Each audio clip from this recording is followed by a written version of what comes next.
First, I'd like to say we need to start instilling qualities in each other, because it starts with us as adults in order to raise the queens and kings of tomorrow. And we need to just conquer jealousy. Come on, it's just not fair. It's not right to each other. It's not humane to do something like that. We can't just walk all over each other and expect to sustain unity. It's just not going to work like that. Please get it together. Also, this poor education thing. Come on. Like, we need to educate ourselves and try to do something. So what? You're going to go to jail? What is your plan? You're going to go to jail, or you're going to go to jail, or you're going to, like, something bad is going to happen. What fate do you have without an education, or without, what are you going to do? Are you going to go to the army? Are you going to open a business? Are you going to, what are you going to do? Are you going to try to find a job? Are you, think of long term, think of longevity. What are you going to do to manifest a healthy lifestyle? Come on. What do you think is going to happen? At 10:09 p.m. on July 7th, 2022, surveillance cameras captured a woman walking into an apartment building on North Magnolia Avenue in Chicago. Her name was Tabitha Tanner. She was 33 years old, confident, dressed to impress, and she had absolutely no idea she had less than an hour to live. She walked through those doors like someone visiting a man she trusted, someone she was getting to know, someone who made her feel wanted. The footage shows her calm, unbothered, carrying herself with the kind of ease that comes when you think you're safe. But what Tabitha didn't know was that the apartment she was walking into didn't just belong to Tyson Tillman. It belonged to his pregnant girlfriend, too. And that girlfriend was about to come home. 38 minutes after Tabitha entered the building, another woman appears on camera. She walks up to the apartment door and tries her key. It doesn't work. The door is locked from the inside. You can see it on her face. Something isn't right. Women always know. For the next 10 minutes, doorbell cameras from neighbors capture her pacing back and forth in that hallway. Back and forth. Waiting. Listening. Maybe calling his phone. Maybe putting the pieces together in real time. 10 full minutes of her standing outside that locked door while chaos unfolds on the other side. What was happening inside? Was Tabitha scrambling to get dressed? Was Tyson lying, stalling, trying to hide her? Was he making promises he had no intention to keep? We'll never know every word that was said, but we know exactly what happened next. At 10:59 p.m., exactly 50 minutes after Tabitha walked into that building, an exterior security camera recorded something that still makes my stomach turn. A naked body falling from a fifth-floor window. Tabitha Tanner hit the concrete in the alley below with enough force to break her leg, shatter her face, and tear her heart open. Literally. For minutes later, at 11:03 p.m., cameras captured Tyson Tillman walking out of the building. Not running. Not panicking. Walking.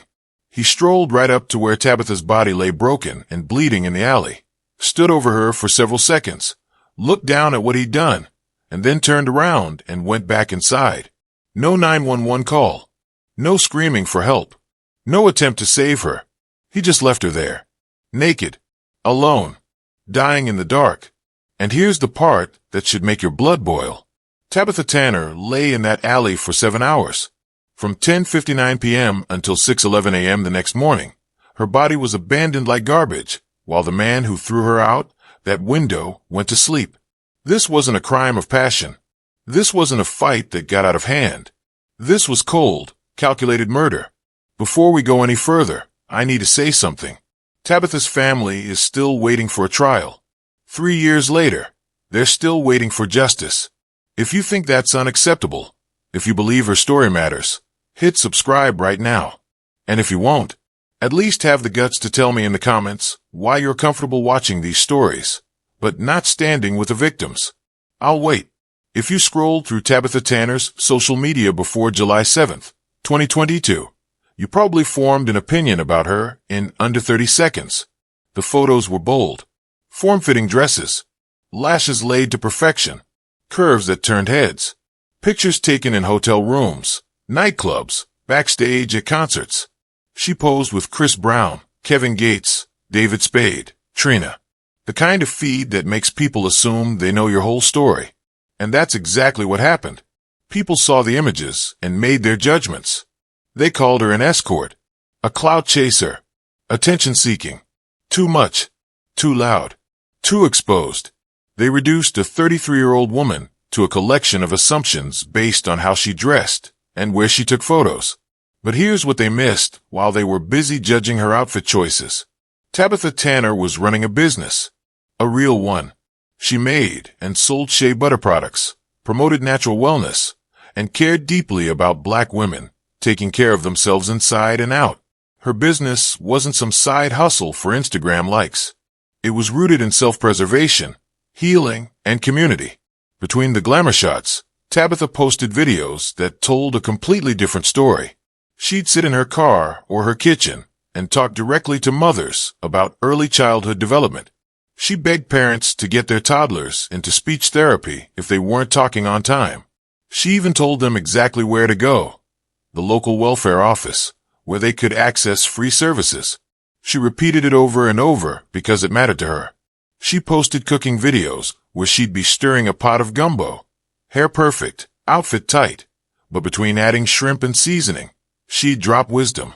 She talked about building self-esteem, reminded people to speak life into themselves, challenged folks to stop settling for survival and start planning for something greater.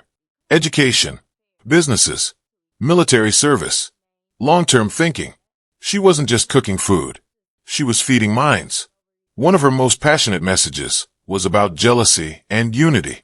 She'd look straight into the camera and say we need to stop walking all over each other and expect to sustain unity. She talked about conquering jealousy, treating each other with humanity, raising the queens and kings of tomorrow. This wasn't shallow content. This was a woman pouring into her community. And here's the part that hits like a punch to the chest. Tabitha posted constantly about recognizing abuse. She warned women about the signs. She told mothers not to leave their kids with just anybody. She talked about protecting yourself and your children from dangerous people. The cruel irony is almost unbearable. She was teaching others how to spot red flags she never saw coming in her own life. But to understand why Tabitha lived so loud, why she showed up so bold, you have to go back to where it started. She was born December 6, 1988, on Chicago's South Side. Her mother was Antoinette Tanner. Her stepfather was Ben Worrell. But her biological father, Larry Jackson, died when she was young. If you've ever grown up without your father, you know it leaves something behind. Not always visible, but always present. A wound that shapes how you move through the world. For Tabitha, it made her tougher, sharper, louder. It made her speak up for herself and the people she loved. It made her protective. That loss didn't break her. It forged her. And the woman who emerged was someone who refused to shrink herself to make others comfortable. She was unapologetically herself. Confident, opinionated, fearless. The kind of woman people either loved or felt threatened by. But here's what people who judged her will never understand. You can be sexy and substantive. You can wear tight dresses and teach toddlers. You can pose with celebrities and run a wellness business. You can show your body and still have a mission. Tabitha Tanner was all of those things at once, and she didn't owe anyone an explanation for how she showed up in the world. She used her platform, her presence, her confidence as tools to get people's attention, so she could speak to their minds. She knew people would look at her body, so she made sure they heard her message too. That's strategy. That's intelligence. That's a woman who understood exactly how to make an impact. The real tragedy isn't that Tabitha posted revealing photos. The tragedy is that while people were scrolling and judging, they missed the substance beneath the surface. They saw the dress but ignored the mission. They noticed the curves but overlooked the care she showed for her community. And by the time the world realized who Tabitha Tanner really was, she was already gone. She should still be here, making videos, running her business, warning women about danger, raising awareness, pouring into people. But instead, she trusted the wrong man. And that man decided her life was worth less than his secret. His name was Tyson Tillman. 38 years old, born and raised in Chicago. On the surface, there was nothing particularly alarming about him. He graduated from Collins High School, even enrolled at Lakeland College for a while before dropping out. If you met him casually, he probably seemed like just another guy trying to figure life out. But that surface was a lie, because Tyson Tillman had a past that stretched back over 2 decades, and it was ugly. 8 felony convictions, every single one of them drug-related.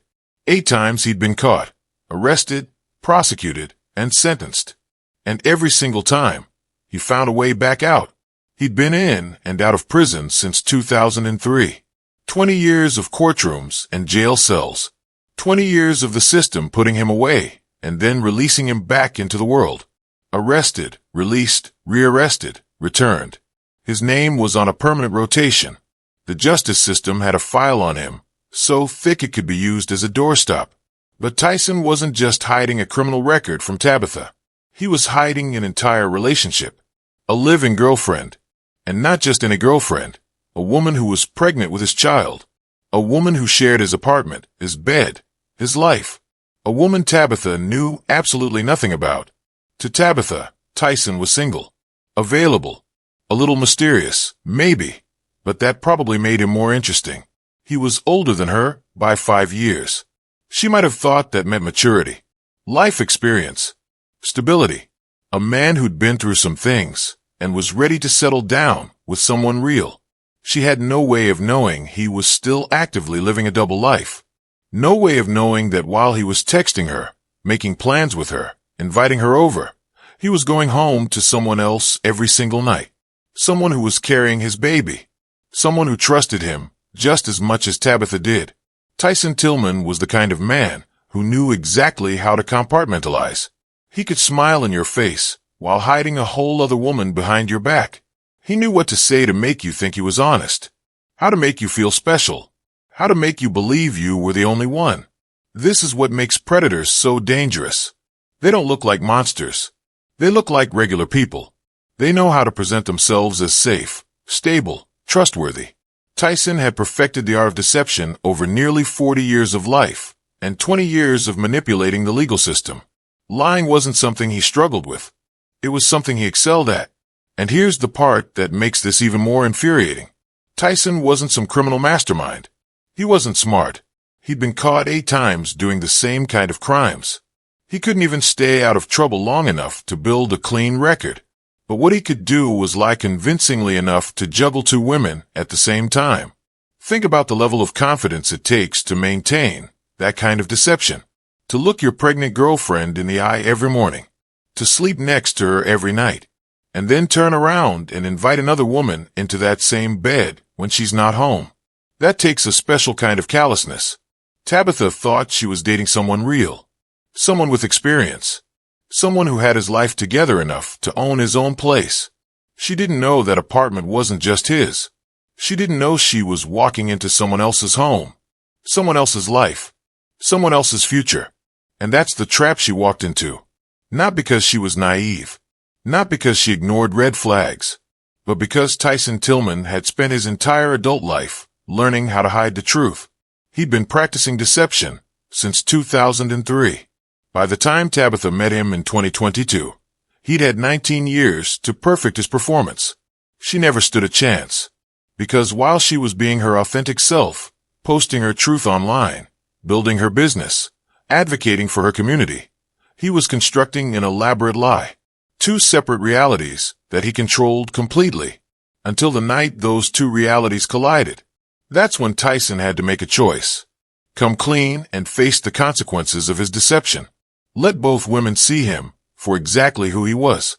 Deal with the anger, the heartbreak, the humiliation of being exposed as a liar and a cheat. Or find another way out. And here's what you need to understand about men like Tyson Tillman. Men who've spent decades avoiding accountability. Men who've been arrested 8 times and still haven't learned their lesson. Men who value their reputation more than human life. When they're backed into a corner, when their lies are about to be exposed, they don't choose honesty. They choose violence. The evening of July 7th, 2022 started like any other summer night in Chicago's uptown neighborhood. Tyson Tillman arrived at his apartment building on North Magnolia Avenue at 10:09 p.m. Surveillance cameras caught him walking in with that casual confidence of a man who thought he had everything under control.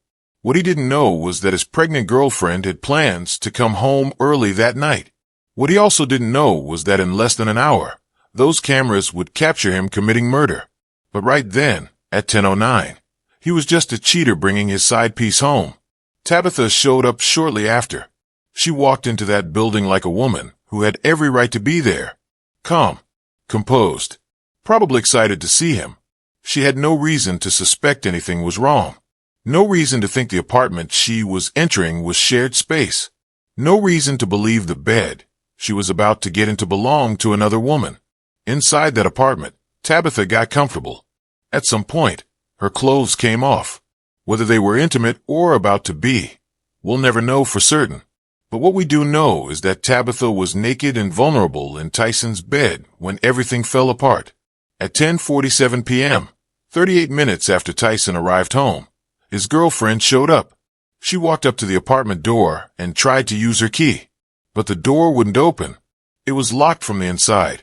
Think about that for a second. Tyson locked the door. He knew she might come home. He locked it anyway. The girlfriend stood outside that door, and you can see it in the surveillance footage. The confusion, the suspicion, the growing anger.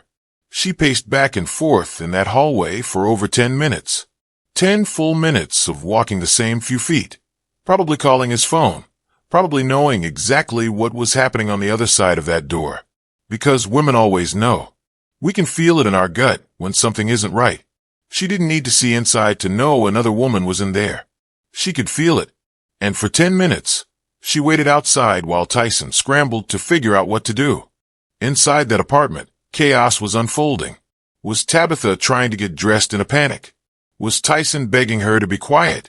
Was he spinning lies, making promises, trying to convince her to hide, or sneak out somehow? We'll never know exactly what words were exchanged. But we know the tension was building to a breaking point. 12 minutes. That's how long it took from the moment his girlfriend arrived outside to the moment Tabitha's body fell from that window. 12 minutes for Tyson to make a decision that would end one life and destroy countless others.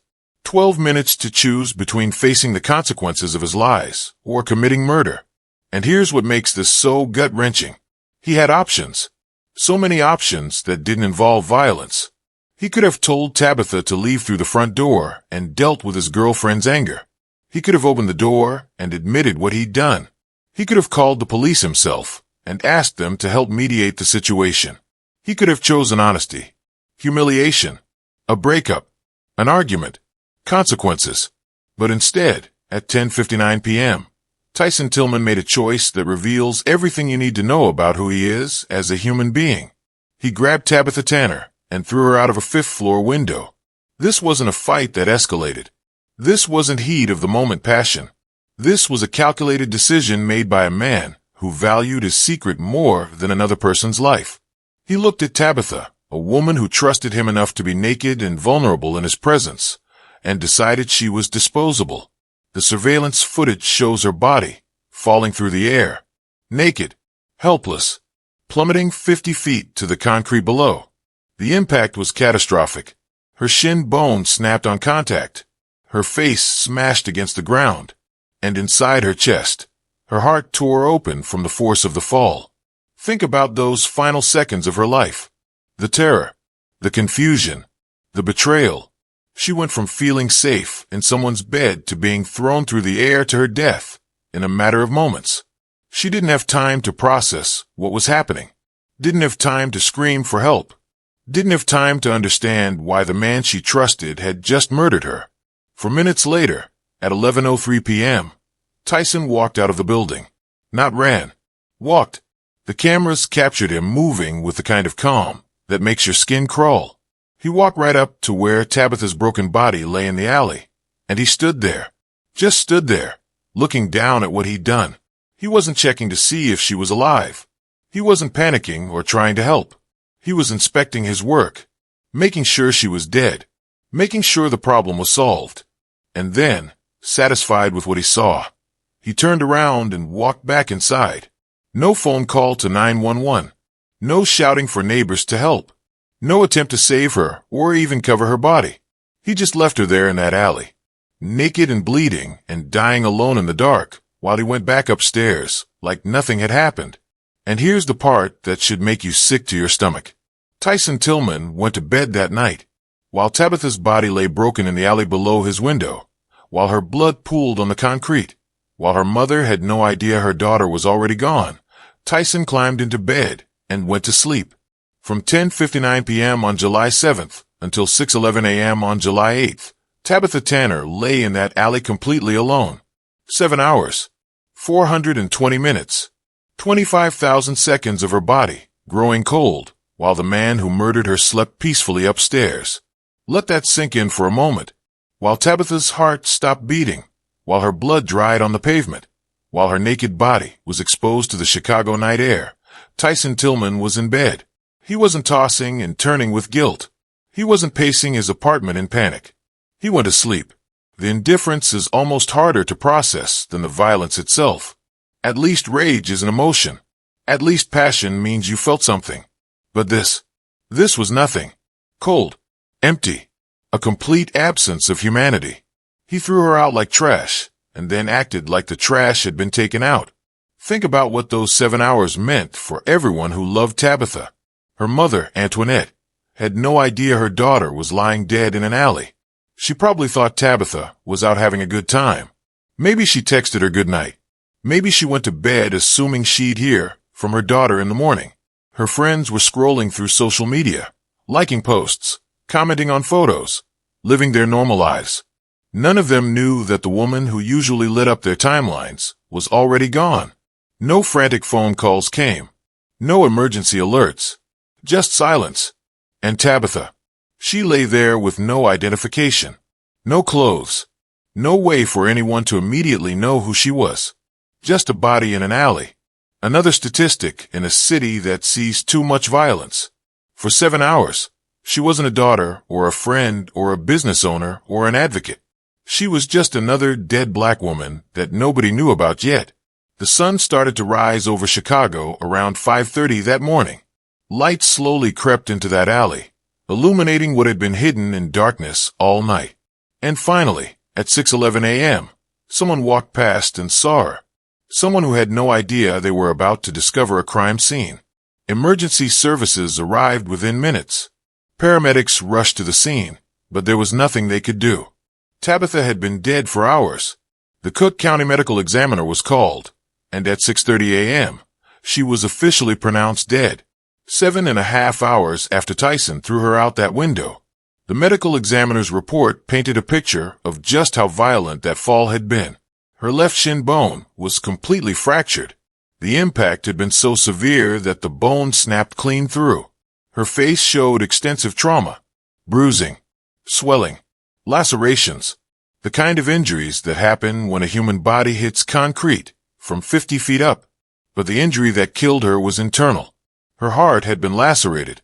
Think about the symbolism of that for a second. The organ that pumps life through your body, that responds to love and fear and joy, torn open by the force of being thrown from a building by someone she trusted. The medical examiner ruled it a fall from height, but everyone who saw that surveillance footage knew the truth. This wasn't a fall. Falls are accidents. This was force. This was violence. This was a man using his strength to hurl a woman through a window because her existence had become inconvenient. While the medical examiner was documenting Tabitha's injuries, while police were cordoning off the scene with yellow tape, while investigators were pulling surveillance footage, Tyson was upstairs. He knew exactly what had happened. He'd watched it happen. He'd caused it to happen. And he'd had 7 hours to come up with a story. Because here's what men like Tyson do. They don't confess. They don't turn themselves in. They don't show remorse. They calculate. They plan. They prepare their lies. And Tyson had all night to figure out exactly what he was going to say when the police came knocking. The cruelty of those 7 hours can't be overstated. Every minute that passed was another minute Tabitha's family didn't know. Another minute her body lay exposed and abandoned.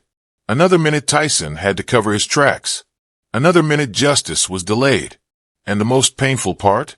Tabitha had spent years warning other women about dangerous situations.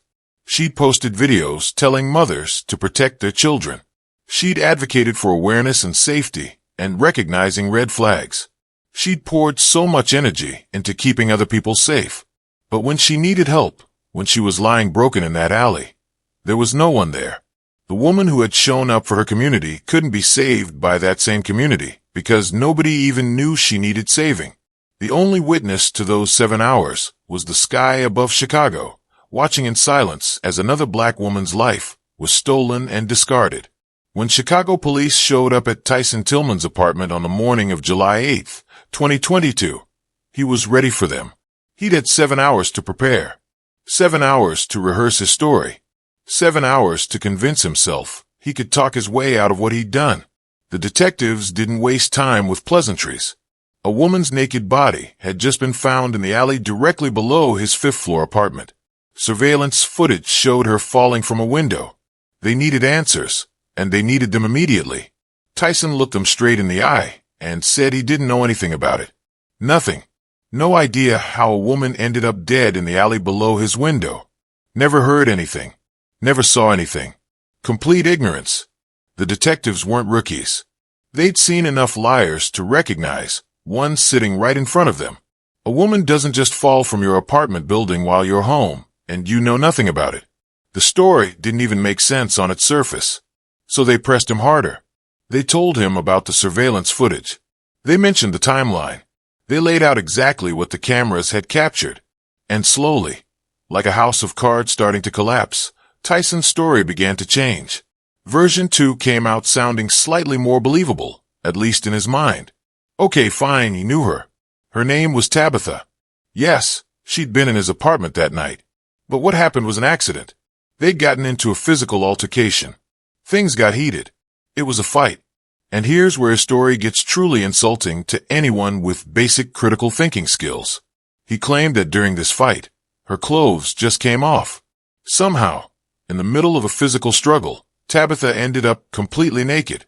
And then, still during this altercation, she fell out the window. Let's break down how absurd that explanation is. First, clothes don't just fall off during a fight. Have you ever been in any kind of physical confrontation? Shirts might get torn. Buttons might pop. But completely naked? Every single item of clothing removed? That doesn't happen by accident during a struggle. Second, people don't fall out of 5th-floor windows during arguments. Windows in apartment buildings aren't open floor-to-ceiling portals. There's a wall. There's a sill. You'd have to be lifted up and over to go through most windows. Falling requires losing your balance near an opening. Being thrown requires someone picking you up and forcing you through. The detectives knew this. They'd already pulled the surveillance footage from multiple cameras around the building. They had timestamps. They had angles. They had evidence that completely contradicted everything Tyson was saying. His timeline didn't match the video. His injuries, or lack thereof, didn't match someone who'd been in a violent physical fight. But here's where Tyson made the mistake that would seal his fate forever. He thought he was smarter than the system. He thought because he'd talked his way out of consequences for 20 years, he could do it again.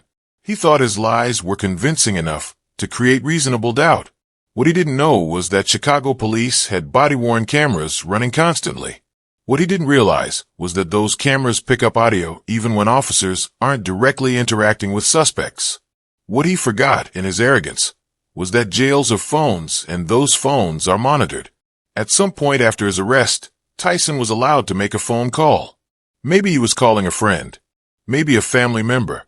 Maybe even his pregnant girlfriend. We don't know who was on the other end of that line. But we know exactly what Tyson said because a Chicago police officer standing nearby had his body camera rolling.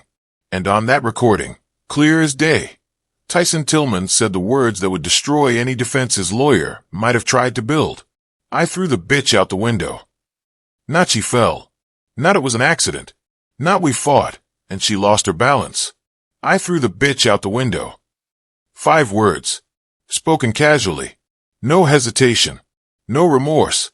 Just a statement of fact delivered like he was describing throwing out old leftovers. The tone wasn't panicked or regretful. It was matter of fact.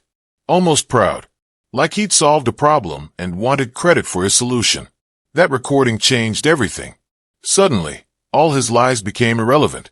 The story about not knowing anything, destroyed. The claim about a fight where she accidentally fell, obliterated. His own words, in his own voice, admitting to exactly what investigators suspected from the moment they saw that surveillance footage. Defense attorneys live for reasonable doubt. They build entire cases around the possibility that maybe things happen differently than they appear.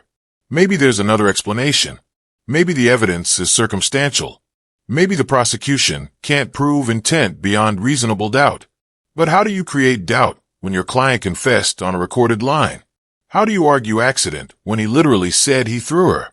How do you claim self-defense when she was naked and he walked away without a scratch? You can't. There's no defense strategy that can overcome a confession. And that's the thing about men like Tyson. They're not actually smart. They just think they are. 20 years of getting arrested and getting out again convinced him he was untouchable. 8 felony convictions, and he still walked free eventually. He genuinely believed he could murder a woman and talk his way out of it.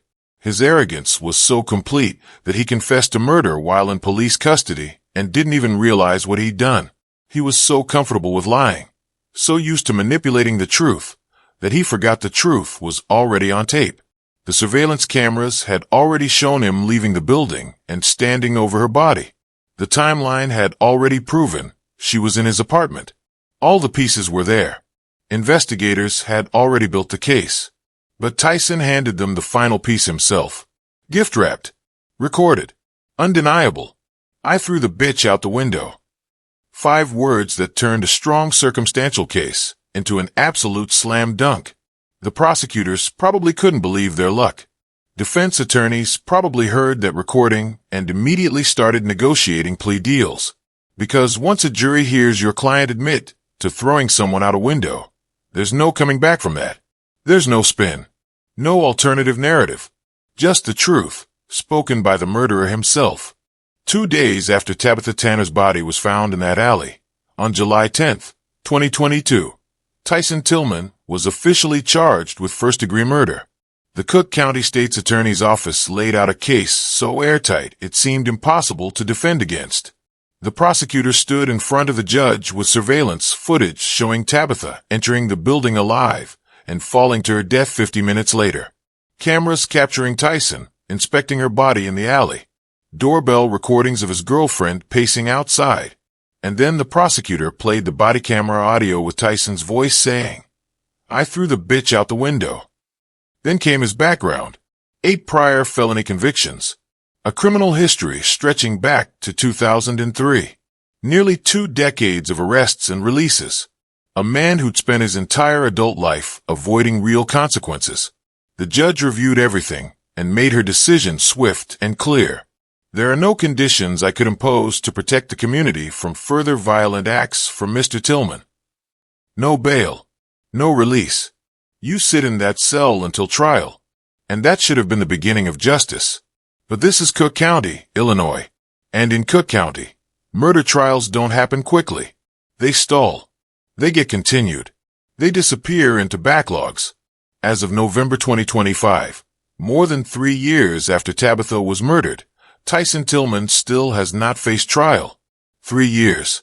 No jury. No verdict. No sentencing. Just waiting. 3 years of Tabitha's mother waking up knowing her daughter's killer hasn't been held accountable. 3 years of court dates getting postponed. 3 years of her story fading from headlines while he sits in legal limbo. This should be straightforward. Video evidence. Recorded confession. Clear timeline. This isn't complicated. But instead, 3 years and counting. Think about what Tyson chose that night. He could have admitted to cheating and faced his girlfriend's anger. Instead, he chose murder. He genuinely believed admitting he was a cheater was worse than becoming a killer. He could have opened the door and said, "I messed up." He could have asked Tabitha to leave. He could have called police to mediate. There were dozens of options that didn't involve violence. But Tyson decided murder was easier than honesty. Tabitha Tanner warned women about dangerous men. She advocated for children and mental health. She built businesses and poured into her community. And she was discarded by a coward who valued his secret more than her life.